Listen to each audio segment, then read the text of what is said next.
Hi, Paul. Welcome back. Hello, hi, good to be back. How was the Devoxx conference? You enjoyed that? I did. I haven't been there for probably since 2014. It's a long time. I didn't recognize that. I thought you. Yeah, so it was good to be back. It was if in some respects nothing had changed, and yet everything had changed because the technologies that we were talking about 10 Mm-hmm. years ago, although it was still Java, the Mm-hmm. technologies and focus is obviously different a decade later. Mm-hmm. But Java's still there, as if it hasn't changed, but it's got Mm-hmm. better. And the focus on technologies has changed, but not all. Still about connecting stuff together. Yeah, for me, so for you, it changed a lot. For me, in the project world, not that much. In fact, what happens to me frequently, like Devoxx, the conferences are actually pretty old, and sometimes I get reinvited back as you now, 10 years later. And for instance, I was 2 weeks ago in Romania, and there was a Java user group meeting. I was invited there, but the first time I was in 2011. And what I did, I found the sample code from back then, and I reviewed my own code I wrote, and then thought, how hard would it be to migrate it to Java 25? And there was not that much difference, because back then we already had JAX-RS and injection, and Java is 6. And if you compare it to now, microprofile and so forth, so in this realm, it is not that different. Of course, on the Java SE side, is completely different, because now we have Java records. You can this is very different, right? Yes. Of course, and in your case, everything is different. I mean, if you're working on the JVM level, and I think this is the great success story of Java, that for us Java developers, the code is mainly the same, but is getting better and better without doing anything. We only have to install the newest Java, and everything gets better. This is actually a great story. Yeah, it is. There's been some remarkable progress on the internals as well. We talk about all the features, what you can do new in the language and APIs, but there's another underlying story of it just getting better and better over time in terms of performance. And also, when we add new APIs, we often have to teach the JIT a little bit extra to improve it. So Panama came in 22, and then over time, its performance has improved greatly when you hit 25. That's what we're hearing anecdotally from folks. So it's sometimes it takes time to catch up, but it's that flywheel of improvements and optimization in the background, both memory utilization, GC, better code gen, Leiden as well, optimizations coming in, which is different to what we've done before. It's all coming together very nicely. And what I tend to do in my talks is, I found a study where they compare energy efficiency and performance of Java to different languages. And Java is quite good. It's like the fifth place. But I tried to, as I remember, there was like C, Rust, Ada, and Java. Something like this. This is the order. Pascal. I think Pascal is also somewhere there. No kidding. and I know Ada is place 4, because I always joke that, if you would like to be, the cool kid, just go learn Ada. This is what I know, my running gig. But there were like C, Pascal, and Rust. I think these are in the order, of course. And the study is from 2017. So I tried to find, because it's just a screenshot. It's like, okay, where I have it from, and I found the study and took a look at this. And then I thought, okay, this is an old study, but even better, because if you think about this, 2017, we had what, Java 17, I guess, right? Maybe? Yeah, I can't remember. I have to look up the... And now we have Java 25, and means, I guess the performance of C, Rust, and Ada remains the same. And that in 8 years, Java performance improved a lot. So I would say even what I'm showing on the conference is no more up to date. I suspect now that Java is even better comparing to other languages, because I don't think there's a huge optimizations and no difference in C, or there's no effort on other side, or Rust maybe. But Rust was I wouldn't say so. I think probably there's enough talented compiler engineers on the Oh, it working is in in Clang or C. GCC, Okay. or GCC or Rust that take advantage of new hardware No, instructions that Rust. are. Rust. I think Rust is different story because there's lots of momentum. But I thought, like C is already more or less done. So I don't know. Well, maybe from a C++ Yeah. isn't from a language design perspective. Yeah. C is fairly stable, but I think in terms of runtimes, no. I think there's engineers who are, for example, the new ARM chips come out with SVE2, which has new vector hardware instructions for runtime. Okay. You're right. There will be Okay. folks looking at how to adapt their compiler, just like we're looking how to adapt the C2 JIT to take advantage of those instructions. So it's I would suspect it's like a little arms race. Depending on your code, it might be better than another, and then you change it 2 years, and then another would be better, and we just keep going. This would be interesting, right? Whether on the C side, with someone does like I don't know ARM optimization, whether they are contributing or pushing back the changes to everyone on how it works, because the C is like very specific. This is very low level language. There's less, I would say, maybe enterprise interest, like in Java case, right? I agree with that. Yeah, that's true from an enterprise, but I don't know. This could be interesting, What's the situation there? Because I suspect if someone does a local or performance local optimization for specific hardware, maybe they don't push it up, that everyone benefits. It's just this chip was optimized, but not Intel or whatever. So this would be interesting. What's the story there? Because Java is different, right? So I suspect if you find that, you can optimize ARM, and Intel could benefit as well, you will probably push it up because this is one platform. It's very easy, right? Yeah, I mean, it's not a trivial problem to optimize for chips, but there's enough expertise in the OpenJDK community contributing to Hotspot, both generally in optimizations that are architecture independent and optimizations that are architecture dependent. There's a lot of folks ARM and even NVIDIA is contributing to OpenJDK C2 optimizations for ARM, Neon, ARM SVE. Intel is contributing on their side, and there's RISC-V contributions. Oh, I have no idea how you run RISC-V stuff, but there's activity going on there in these three architectures, in the PowerPC as well. You're right. The ARM, there is some momentum there, and they are. Oh, yes, very much so. Yeah, and this could be the main driver. But what I saw on Devoxx, that you delivered a talk about Babylon and Java AI. Yes. Story. And we already had a chat on Babylon, and I thought, and I said, okay, this code reflection, we had a longer chat, and say how to describe code reflection with 2 sentences, and and because we had a long discussion. I think okay, this and I think I could do this. So I think with the big difference is reflection is just looking at method bodies and fields and manipulating them. But with code reflection, you can manipulate, what's inside the method. That's right. This is the main difference. Is code reflection. You are able to transform or manipulate or get a structure. What happens in the method body, right? Right. Or the Lambda body. Yes. Yeah. That's basically where reflection can only go at sort of the surface level of your code. I can get, as you said, get access to the field declarations or the classes, the method declarations, but it can't go deeper right now. And at runtime, give you access to, with permission, to what is the code of that method, what is the code of the Lambda expression. And when you ask that question, it can reveal to you, you can reflect over that, and it gives you a structure of that code. We call it symbolic structure, but that's it. It basically expands reflection in 2 ways. One is it goes deeper, and one is it can go backwards to compile time as well. So we can extract. We're still working on the right APIs for it, but you can access the same structure at compile time and at runtime, in the same form using the same API. So I would say, paraphrasing, it would mean reflection would just works on an interface, and the code reflection is more about the implementation of the interface. Yeah, you could argue that as a reason. Yeah.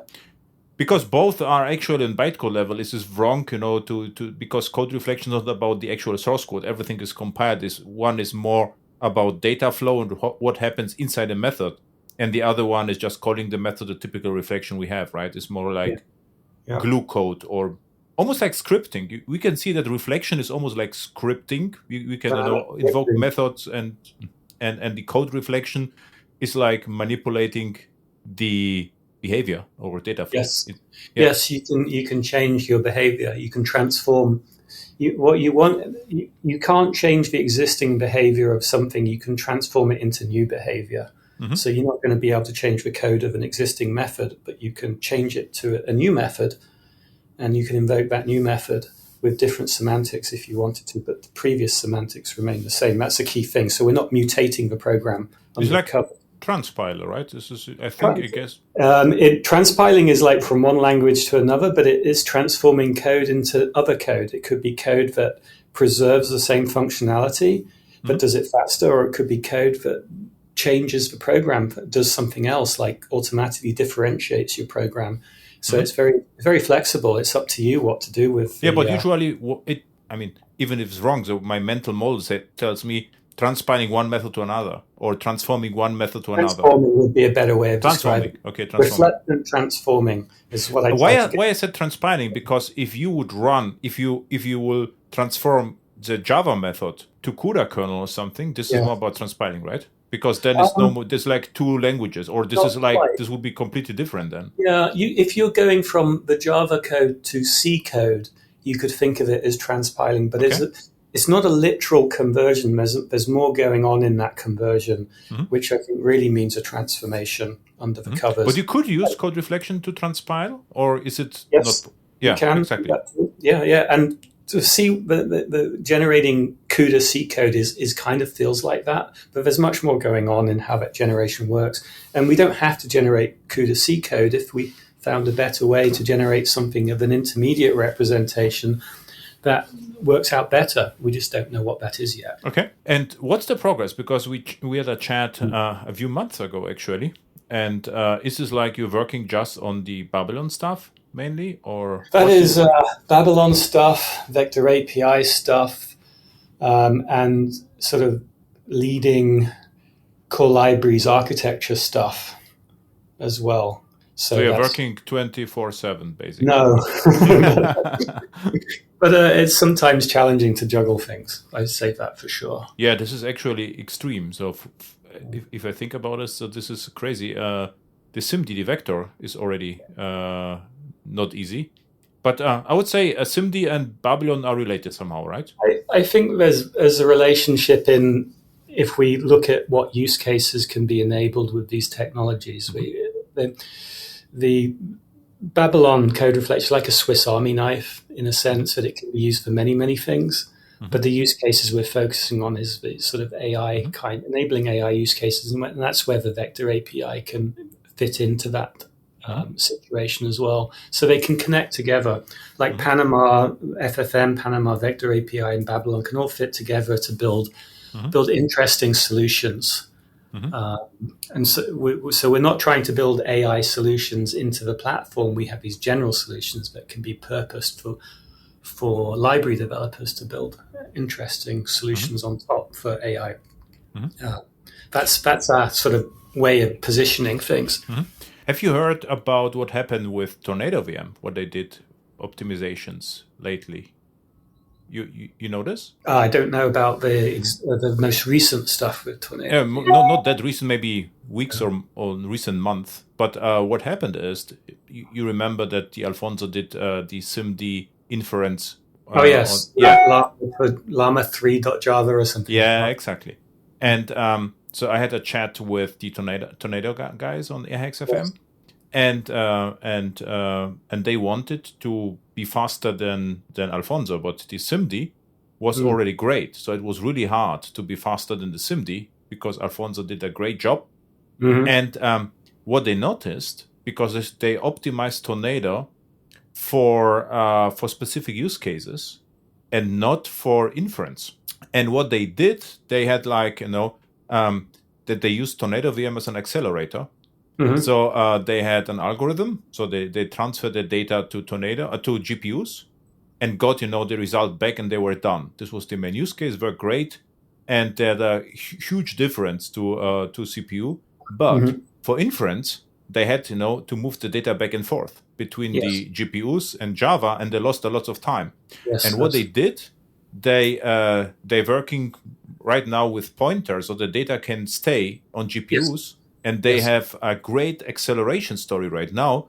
And they're working right now on Metal. It means we get on Apple also, because I tried on my machine, and this was boring. It was like 2% faster than Alfonso's code. It's like, okay, you are working, day and night, and there is no difference. And but I say, look, we are working on Metal, but if you have NVIDIA GPU, you will see a 6 to 10 times faster inference, and this is crazy. And the question is, could we somehow, also use it in Babylon, or what would be the relation between Tornado and Babylon? Is it any link between? Conceptually, yes. Architecturally, I can't speak for the Tornado VM folks specifically. From what I understand, is they're already adopting platform technologies like Panama and memory segments. Yes. And I think that's what enables them to get utilizing that to get the performance of reducing copies, and that's great. If they wanted to leverage code reflection to write their own compiler pipeline, it's up to them if they want to explore that, because they already have an existing compiler pipeline using Graal. And so it's more a matter of if they want to explore that technology and see if it's advantageous for them to use that as an alternative to what they currently have. At least the student work, right? Because as research projects, some students could try to see and experiment with it. Great job, actually. I think they're doing great stuff, and there's a lot of synergy in the ideas we have in the Hat project. And what Tornado are doing with them, and I think we can. There's lots of possibilities to collaborate on the ideas here, because the ideas we're exploring in Hat are not. We want to communicate these ideas and explore them and share them, so that either we can explore them and prove them out, and others can copy them for their own needs in that way, because that grows the Java ecosystem out in that way. So I think there's a lot of synergy.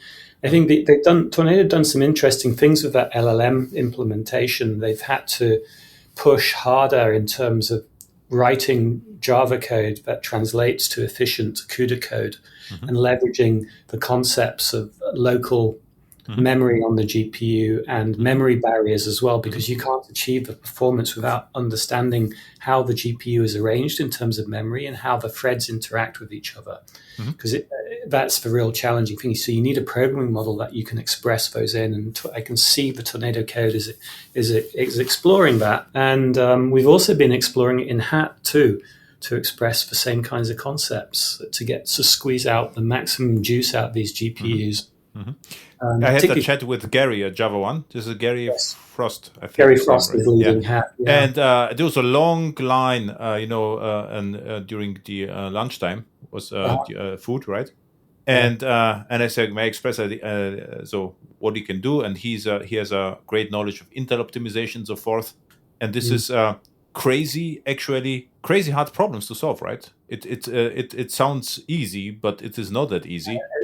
There's OpenAI have legions of Python developers trying to solve this problem, taking a Python dialect and translating it to very efficient PTX code, the back end, and they want the developers to write in Python, not write in PTX or CUDA C. Because it gives us a developer boost. Same argument for Java. And I also had a chat with Tornado VM why Python is so fast on GPU. And they told me because they use the optimized NVIDIA libraries.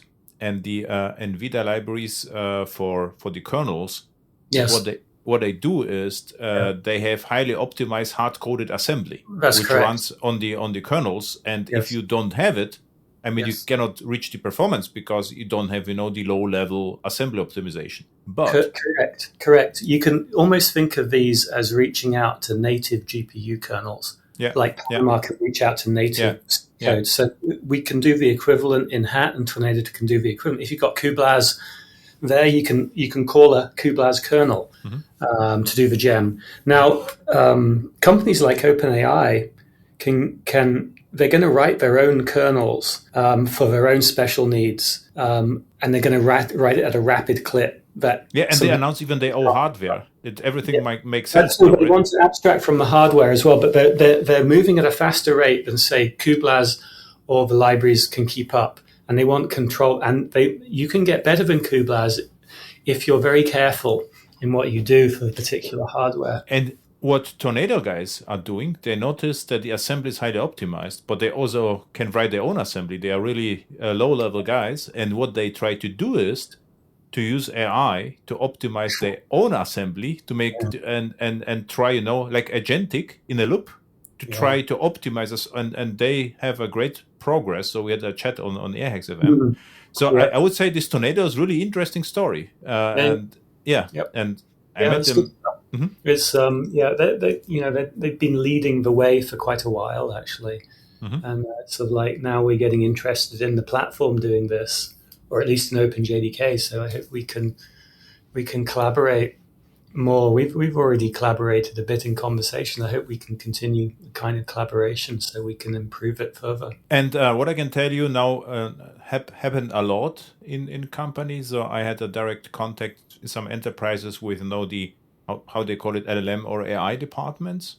And they experimented a lot with Python. And I asked them, this is interesting, but what about production? And they say, right now we don't have any production. We don't care. It's like, but one day, the production will come. And if you look, all our pipelines are Java. So we have all the security checks are Java. How you will run the Python in production?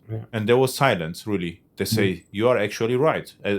Because I think this is misunderstanding in enterprises, is what people hear is Python, but what you see right now, there's lots of experiments with Python, which is the right thing. So this is the researchers, scientists that they're working with Python, and they just, but they are not software engineers. There's no releases, no versions. They do whatever they have to do. Is they're very fast, and they have then a solution. And to make it run, you need something. You could maybe make it run on Python, but not many companies I know are able to do this because there's no expertise to have Python in production, which is secure, all the dependencies. And now it's the time. I think there's enough momentum and enough interest from enterprises. So it's really important that OpenJDK or Java or Oracle do the job. Because with Java, the inference is actually crazy simple. So if it is work like Alfonso code, we can package whatever we like. This is like, you have one file with numbers. If you will, we could create one jar and we are done. It's a huge jar, but no one cares. Yeah. But with Python, I don't know whether you tried to set up a Python. I have to say, I had to use an existing script to log in to a system, and I spent 5 hours installing the environment on Mac. There was then pip and pip-dry and pip3, and at the end I was completely wrong because I forgot some environment. And in Java, you don't install Java very often, right? I guess only once a year. But if I do, or if you do, you will find out how easy this is, right? So to install Java is like unbelievable easy. This is like it's basically tar and extract. This is all we have to do. And this is a huge success story, I would say. And we only have to promote it a bit more because I don't think that everyone is aware what it means if we had Java for inference, Yeah, no, I think it will over time establish itself because there's so much Java out there in the business side that it will naturally pull. Yeah. And the mechanisms are there. The good thing is multiple choice. When you can have a pure implementation in Java like what Alfonso did. You could reach out to Onyx runtime through Panama and run Onyx models as well, or you could go the Tornado route. And so there's many levels of complexity. I think the packaging story around Java is okay. It could be a lot better, especially for packaging native components and large pieces of data together at the same time. We can do a better job there than we currently do. There was some discussion regarding Nextjar, right? Nextjar. Who was discussing that? I remember it was not at the last Java one, but there was already a discussion to having jar next. But you don't remember this? So, No. there was a more efficient jar format or whatever. One was deprecated. Oh, it might be related to JLink and JImage, perhaps. I don't think it's about sort of efficient jar format in terms of on disk. It's more about how do you package up your native dependencies, your Java dependencies, all the resources you need, and express where you got all that information from, so that you have some provenance, so that you can trust what you have. So more like EAR next, right? Enterprise Archive next. So there's yeah, more stuff there. No, it's AI EAR. This is the EAR. Yeah. Oh, you know, A is like EAR, you know? Yeah, you could think of it like that. But yes, we can. There's more stuff we can do to make that easier, for sure. And it's simply a matter of redirecting and applying resources in the right places, which is not easy, for sure. Oracle should just hire more developers, and then it will work. Yes, if only. Yeah. You also mentioned the last time BLISS, and I took a look. The library, the BLISS library. What you did with Panama, and this was not far away from Python. So what you did, you had multiple layers, right? So on the lower layer, you just make it happen. So you just used ugly Java code to actually it looked like C, and then at the end you had the actual metrics class, which looked like Java, and there was one liner, and everything was hidden. And this would be the BLISS experiments. Or BLISS integration you did would be the Python way. What Python does right now is native. This is what Java could do with libraries like BLISS, right? Exactly, yes. So that we're referring, just context-wise, we're referring to the Devoxx session I presented. That's what I was talking about. And so I did talk into what you're saying in quite a lot of detail 2 weeks ago, in fact. Not to the day, almost. And what was the title of your talk? Generically Java for AI, but it was really Java for okay, then there is a Java for AI.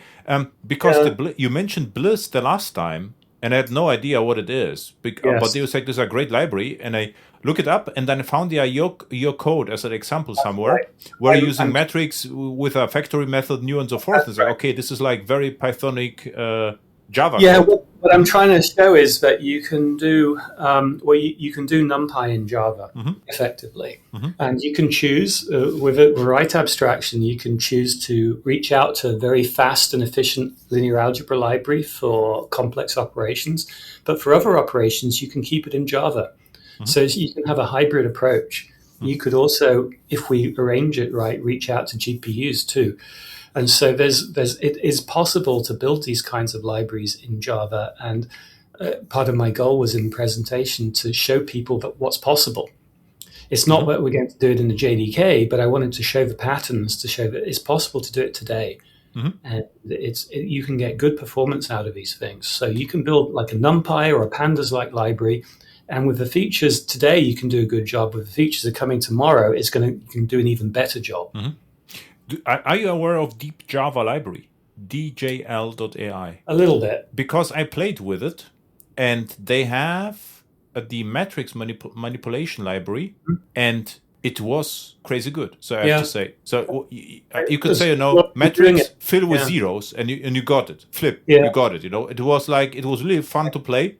I had no idea what I did, but it worked, and I had fun with it. And the API was great, actually, how it felt. And I think this will be also actually a great job for students or someone, because this is like, highly rewarding task. And at the end, you get maybe an open source library, which gets crazy popular, right? Yeah, I think you can develop a good tensor. I focused on matrix 2D because that's what BLISS does. But you can focus on a tensor library that uses BLISS underneath, because at the end of the day, you can compose n dimensions to 2 dimensions when you need to. So you can develop a good tensor library today, and you can leverage lambda expressions and other features so that you don't get this explosion of methods coming out from it. In fact, it's actually very rare in, I think, linear algebra to operate on individual elements directly. You're more operating on high-level operations. Underneath the covers, the implementation does that. The end user doesn't. So it doesn't matter. We don't have expressions to make it look like it's a direct array access, because you never really do that. So if you up-level the abstractions, you can do a pretty good job. And with Panama, you can really sort of focus on the native memory allocation and get zero copy between the host and the native library, which was harder to do before, and overcome the size limitations that you have with heap arrays and byte buffers. Mm-hmm. So you can really deal with super large problems. And in fact, I used that matrix API to implement a classic machine learning algorithm called MSET2 that discovers anomalies in time series data.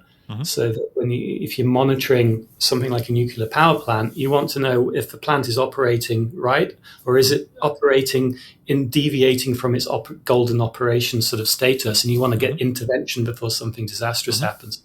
But it can apply to cars or data centers.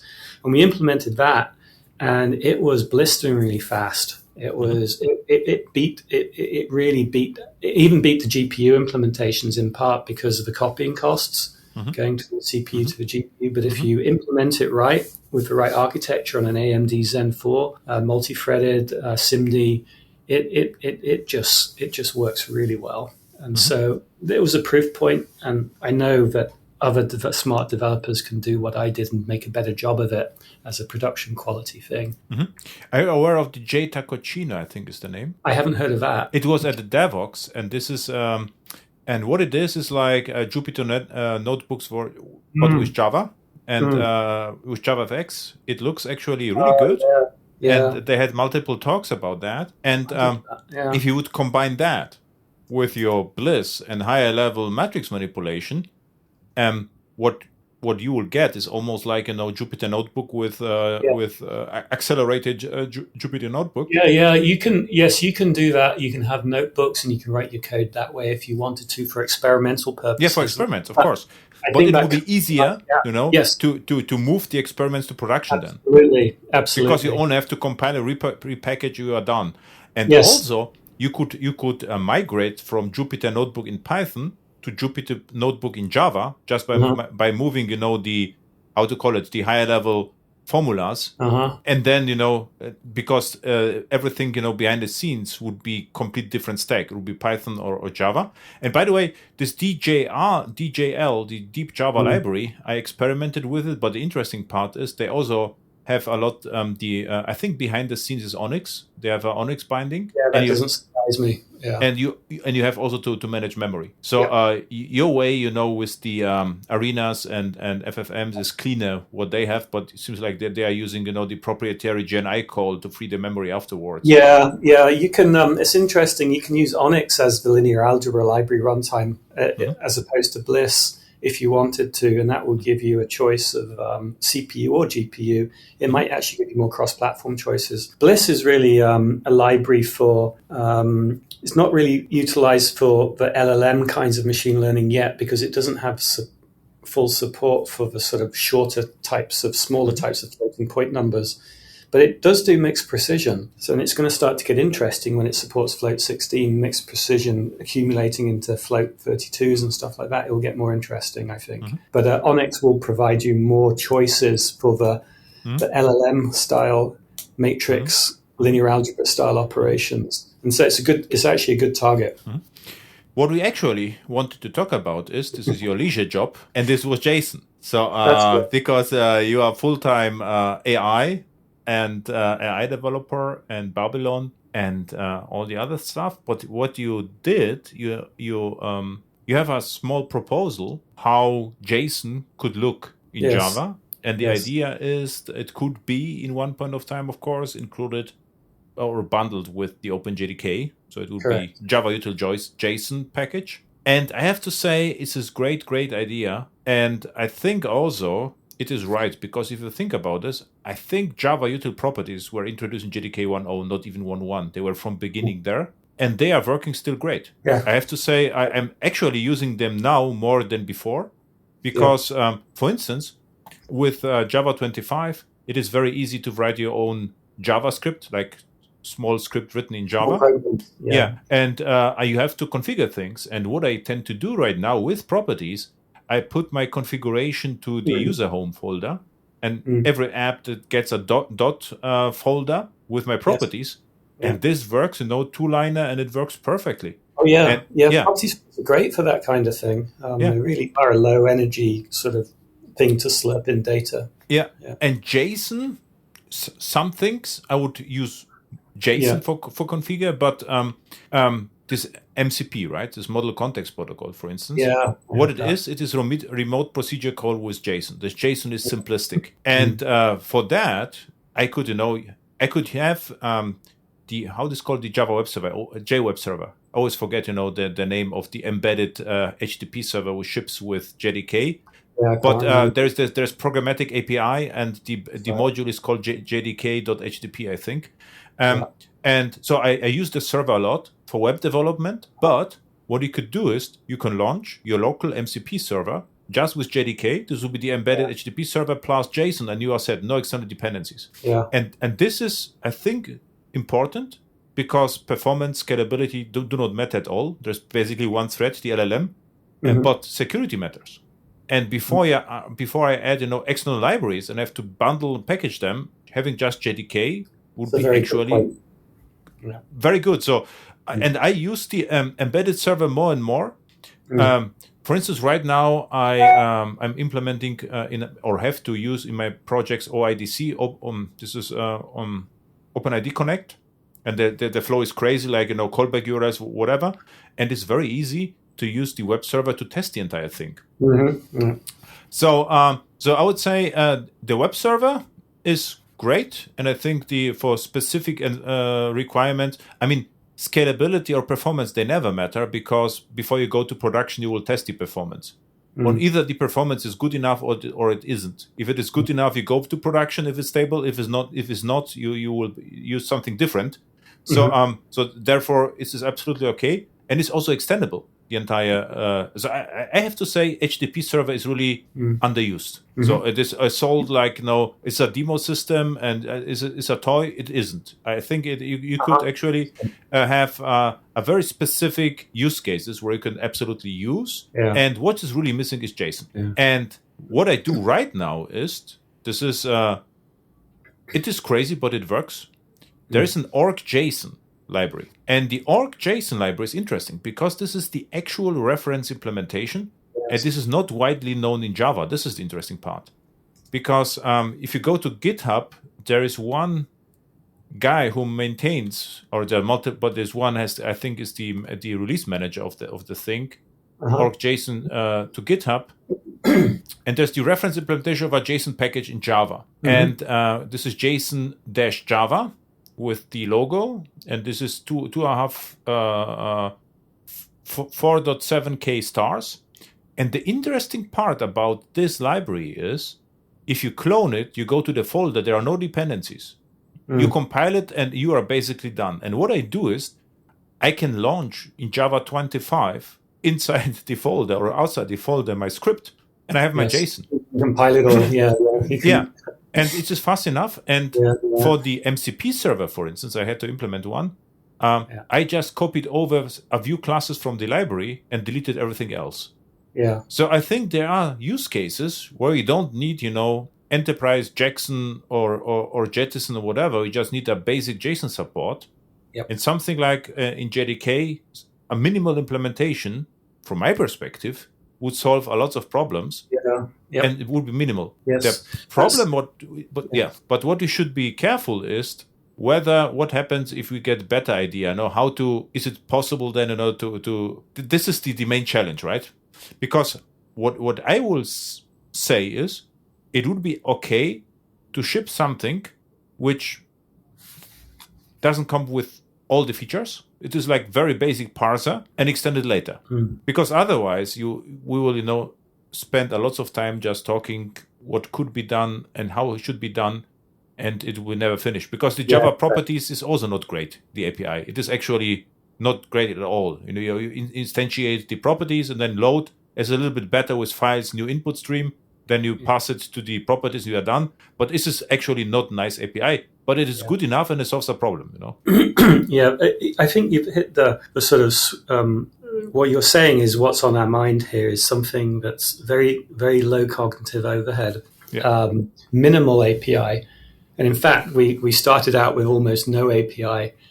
thinking that we could use pattern matching to operate on it. And that may be true in the long term as pattern matching features roll in, but in the short, near term, medium term, it's not the case. And so we're looking at adding some simple usability API points to it to make it easier to basically use it in a pragmatic way, because we found that most people, at least the use cases we've been looking at, most people, there's no JSON schema, and often the spec is examples. You go on the GitHub Yes. or Artifactory, and they show an example of JSON. So you have the example in JSON in one window, and you code in another window to that example, Yes. coding away in your JSON Yes. doc. You look at the MCP specification.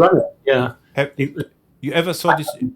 I haven't You have looked at to, it. because the MCP specification is the industry standard right now. I think there are billions of dollars implemented in MCP specifications. You know what it reminds me of is it reminds me of a web services like when that was. SOA. Yeah, but SOA was the other direction. There was more specification than projects actually, and But if you take a look at this, there's basically no specification. I say you're all crazy. As you said, there were just examples. This is the JSON example, and the schema is nowhere. Yes. And I implemented the MCP server, and I said, come on. I would say the JAX-RS specification, what we had, this was like, orders of magnitude better than this.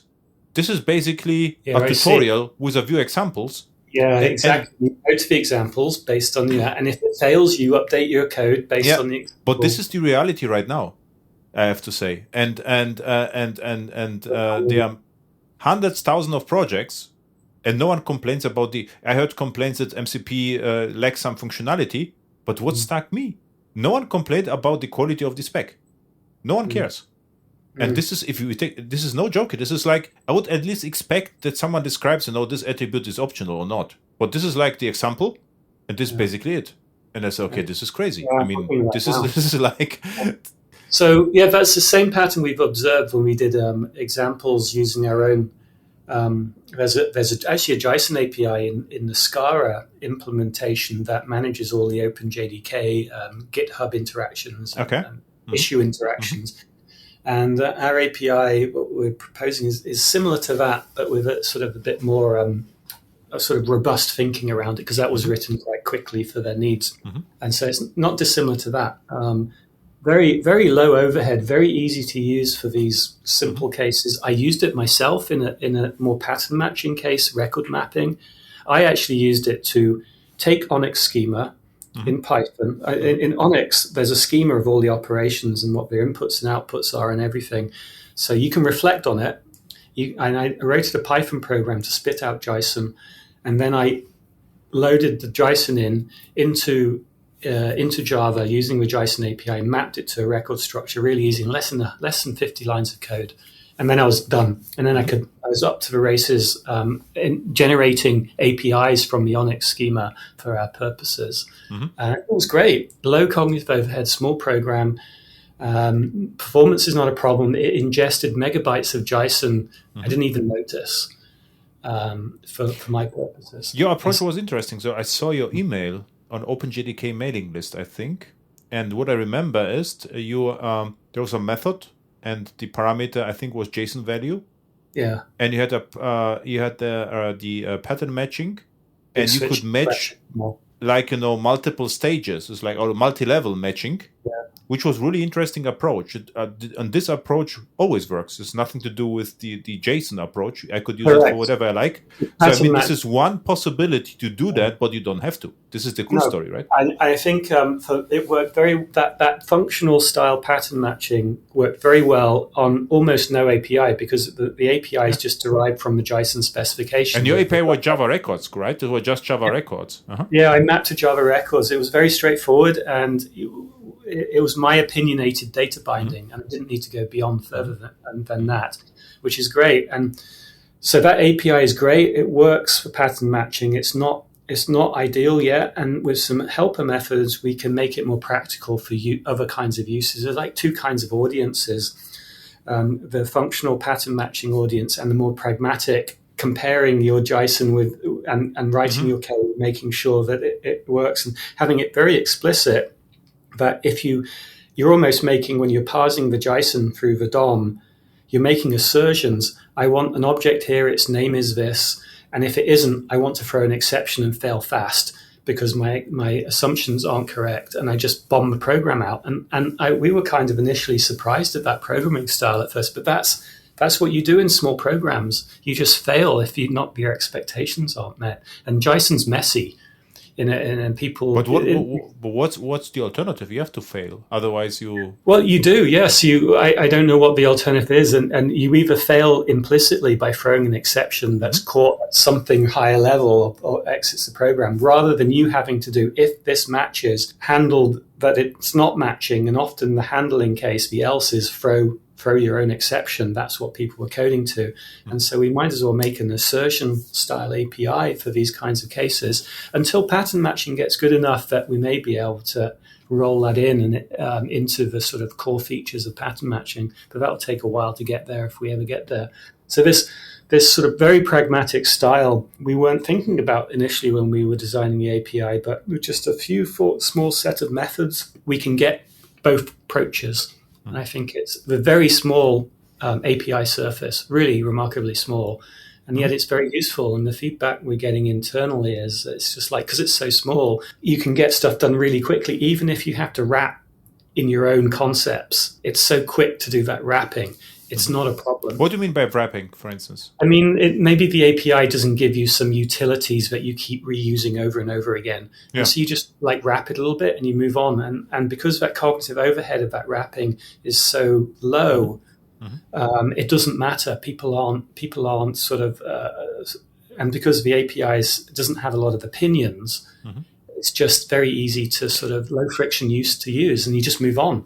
Is something like this possible? That the core API, I think this is stable because we have records with types. The types are set in stone in JSON more or less, and this is like, would be the version, whatever it is released right now. And what about putting the opinionated way in preview mode or whatever, right? So you could keep separate the utilities from the core. So this is the core, and you will ship, let's say in Java 26 or 27, the opinionated part as a preview feature or whatever you call it, experimental an external module. And then you could experiment, get a feedback, and throw away if it doesn't work the opinionated part, but keep the core because this is stable. Yeah, it might be that I think what we're going to do is take the core and go out at least one incubation release. Yes. But we're not going to, in this one, it's not going to have any sort of notion of, say, paths, JSON paths or pointers or anything like that. No. Very simple. And then we'll see, no data binding, no nothing like this. Then we'll see. Yeah. So then we'll see. And then maybe over time we start thinking about more stuff, but the data binding stuff may fit in with the marshalling stuff. We're rethinking serialization. So rather than, we need to think how that fits, this API fits with the serialization, which could new serialization and deserialization. So we may have a different way of approaching the problem. So we don't want to do anything there.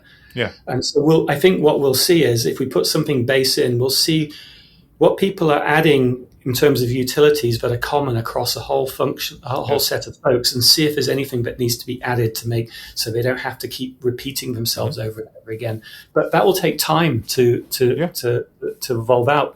And so we can get away with a couple of classes and a few methods and a reasonably efficient lazy parser underneath the covers that slurps in stuff. You're right. The new serialization could be pluggable, right? You could have a JSON serialization or whatever, and this is a very good idea, actually. And then that's where the opinions in data binding come in, and everyone has an opinion on data binding. And what I have to tell you, in all larger projects, we switched from data binding JSON-B to JSON-P. Right. And the reason being is not Java. This was not Java fault. The fault is evolving the APIs. What happens in one point of time if the project is big enough? You will have to support 3 versions at a time. But if you bind the JSON to Java classes, you have classes with the same name with different amount of attributes. Yeah. But if you have a JSON-P, this is basically a hash map. Yes. And this is way easier. Because what you can do, you can have, and okay, in version 2, I rely, on 5 attributes, and in version 1 only on 3, but I can configure the entire thing. Which attributes are optional, which are not.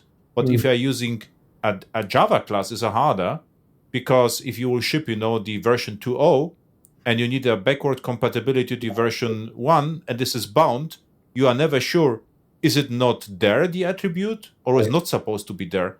And this is why I have to say, in all serious projects right now, we use the hashmap approach, which is JSON-P from Jakarta. And JSON-B in the simpler project, where you have to go fast and you have only one version to support. Kind of like the opposite of what you would have expected. But this is like it is. Because if you would like to evolve the libraries with JSON-P, it is actually way easier. And you have to test a lot, and therefore it doesn't matter. And if in your unit tests, what we do, I intercept the production payload, store the JSON in a file, and load it to JSON-P. I never construct this by hand for my tests. When you say JSON-P, you're loading it in as a DOM-like structure, not a streaming-like structure. It is like how was it? JSON.read create parser, whatever, create reader and JSON object, which is effectively a hash map of stuff. Exactly. This is the typed hash map internally. So the to construct it in memory is JSON create object builder add build. This is the for reading is JSON reader add object. And by the way, if I read with JSON create reader, the interesting part is I get JSON values as well. And this is why I remember your pattern, because what I do right now is, if the JSON value is JSON number, I can do instance of with the casts, and I call the method. So I do this right now if I read something and only interested in specific parts.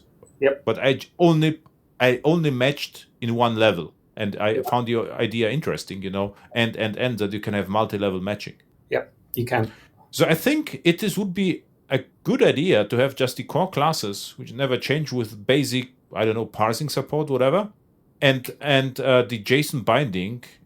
I think if you do this, it's a huge debate, because you get circular dependencies and many to many, one to many, and why not, and events and lazy, eager. You can spend, It's also a nightmare binding from even strings to dates and times, or numbers. Exactly. Thing. So you get into this rich sort of design set of problems, and you get JSON-B we were there. Do you have adapters for dates, adapters for deserialization? It's really complex, and you will satisfy some people but not others. It's almost as if you make everyone unhappy in that API, because no one's ever satisfied, because it never does what they want. So it's a challenging problem. I don't think we want to go there. And if we do, it's going to be through marshalling. And if we do something, it may be simpler in terms of its constrained opinions, and may be good enough for this low cognitive use cases. It's very easy to map to records if you've got a one-to-one structure between a JSON object and a record, and lists and arrays, and then opinionated how you map strings, how you map the JSON leaf values. And because the code is so small, it's arguably, you can do it yourself. Just copy the pattern and write your own opinionated binder for your own needs. We don't need a general framework with 10,000 dials to configure for you. It's quicker to write your own one. But you plan to ship a basic parser and serialize it? Yeah, this would be great. Basic parser, first of all. We haven't really focused on the writing side as much. On it, but you can build explicitly what you parse, and then you can two-string it. That's as far as we got writing. Exactly. And that may be fine for if performance and throughput is not an issue. That just works fine. So I think it's good enough. Yeah, usually I would say for this use case, this is good enough. Otherwise, I can always use a third-party library. Exactly. That was our idea. It's not to obviate the need for... It's like the web server, the HTTP server. It's exactly the same. Yeah. If you want Jackson, use Jackson. If it meets your need, it's a good quality, maintained library from an excellent developer. So it's not obviating it at all. It's just there's other... The space of possible solutions is big enough for this choice, I think. A few years ago, I think I was one of the few who mentioned, publicly, no dependencies. You can just, stick with Java. But now it becomes more and more modern, to openly commit to having no external dependencies, even in JavaScript. So they're talking now we don't like external frameworks, and I think it means for us we have to do a little bit more in Java core to make it more like a platform, and less like just language. Well, it depends. Actually, we can potentially rethink what it means to depend on something. Yeah. As a community, we control the whole platform. So there are huge advantages in some cases to having a zero dependencies on what you trust. But if you can extend that trust out to third-party libraries like certified collections or something like that, I think we've talked a little bit about. The certified collection for me was Jakarta. Could be. This was the entire trick. Why it was so successful in my projects, because we trust back then Sun. Exactly. Glassfish patches the server, nothing else, just this, and this was actually why my clients were so happy. This was the entire story. There's markets out there. You see, I can't remember. The ChainGuard is an example of a company that's doing these trusted builds of packaged software. And there's a market out there for this, and I think there's similar market for Java dependencies too. Helidon. And Helidon as well, Micronaut, another one. It's just the infrastructure is not there to easily get access to those. I'd say that Maven and Gradle is a solution that is great for more complex projects, but is not a solution for simpler projects. Exactly. So why I was a huge fan of Java 25 in the simplify the instance main methods and the declarative module, which are available if you are working with how it's called properly, when the module is already available. The base module is the availability of the module in instance methods. What is the proper name of the job? You remember that? The fact that it's there right now, I don't have to import, is already assumed. Yes. I referenced it. Yes, I also forgot that. I can't remember the number now. But for the listeners, if you have an instance main method, you can already rely on all packages which are in Java-based module. They are automatically available. This conventional. That's right. There's a convenience there, and you can import module statements as well. Exactly, and this is actually great. And what I did, I started with the scripting approach way before Java 25 was available. And what I did, even on my GitHub, like Java plain module, which was empty, Maven module. Yeah. And just, to ship a simple class, I had already, and have nothing against Maven, but I don't like too much are the Maven plugins without a reason. So I had to use a Maven plugin to make a jar executable. So I said, okay, this is crazy, because my class was like 3 lines of code, maybe 20, and the POM XML was longer. And this was actually a bad sign, right? Yes. And what I did for fun, I created on my GitHub account a Zibi, zero-dependency builder. It only uses what's in JDK, the Java C compiler, the jar, and it compiles, it finds classes, finds main methods, creates executable jar in 100 milliseconds. And no dependencies. I can even run the Zibi without compiling it, because there are no dependencies. It just uses JDK. And for such small things, we don't need external frameworks. This is what I'm saying. And such things can be valuable. It doesn't mean that this is a toy. For instance, I use this approach for infrastructure as code for production projects, but it is complex logic, but not many dependencies, right? Yeah. I think there's a market for this kind of thing. Yeah. For sure. Yeah. Perfect. So this was our AI sync, quarterly AI sync, and with Jason.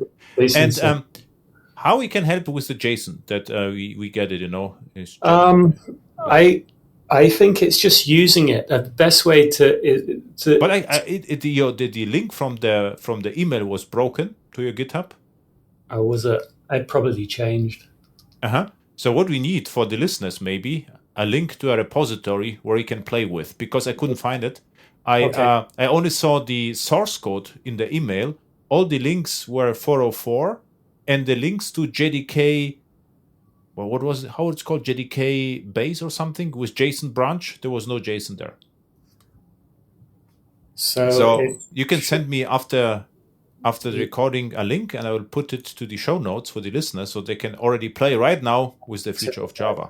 Is it? Does when we perfect. The chat persist, so it's in there, and you can search for JSON object in the go-to file. And I could also record a screencast or whatever. It's no problem, right? There's no half NDAs. No problem. No, there's nothing. No. So in terms of use, we have you really understand the goals of a project, and so feedback-wise, it's not helpful if someone has their own goals and coming to sort of tell us what they want out from if they're different goals. It's more about using it, what worked well and what didn't, and we've updated it now to add these sort of fail-fast helper methods on JSON value, which make it more pragmatic to sort of code against when you're not using patterns.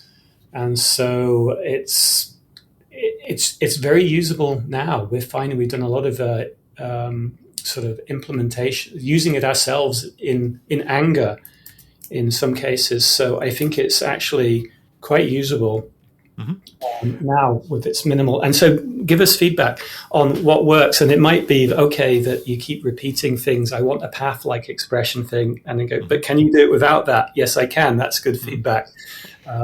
What I do is from time to time I create like open source project just to keep it on GitHub to remember that it's actually there, like the ZB. It is not like I have big plans to replace Maven. It's just okay, if it's there, I can just use it easier. Is it okay to use this code in such a project? You know what I mean? You can clone it as long as you keep the license and abide by the licensing. You can clone the API. I cloned this API. I put it in for running and stuff. What is the license? It has to be compatible with my license. It's the open. Oh God, what is it? I'm looking at the license file. I am not a lawyer, so I cannot tell you whether it's compatible. The license is GNU General Public License, but this is not a problem because I actually don't care. I could also for example, my project GPL. Yeah, so it's small enough that you can clone it. This is what I do with the org.json. I cloned it at least 3 times now for various cases. I know other folks who've cloned it and used it in various places too. Super. I will clone it immediately. Yeah. It's efficient, and we're not designing it for performance, but it slurps in megabytes. We don't notice it with the modern Java platform for these kinds of purposes. But I'd be interested to see an MCP use case, see if that's satisfactory for. If org.json is satisfactory, I think this will be satisfactory too. Yeah, and org.json is ancient, and the API is not very Javaistic, I would say. But I'm still happy because this. Yeah, I think this API may even be simpler and less. Way better. I said this is what I can tell you. It is this org.json is object oriented, but not that intuitive. And I already liked what I saw in your email. So I liked there's almost nothing to it in some respects. Perfect. Thank you. It was lots of fun. And we managed to be more structured than usually, or at least I right? So we covered 2 big topics. And I will play with it, and maybe if get some ideas, I will give you a feedback in the podcast. Yes, please. Yeah, what worked well, what didn't. Yeah, what you like. We'll also record some shorts maybe with that, to animate people, maybe to give feedback or whatever. So let's see. Yeah. All right. Thank you a lot. Talking to you. Yeah. Take care. See you next time. All right. Oh, forgot where people can find you on the repository. OpenJDK email list is the best one. I stopped using Twitter. Okay. OpenJDK mailing list, and your name is Paul Sanders. You're also the creator of JaxOS. That's right. In my past life, JaxOS. But I see you daily almost because I work a lot with JaxOS. It's amazing how it's still going. Yeah. Yeah. So. Thank you a lot. All right. Take care.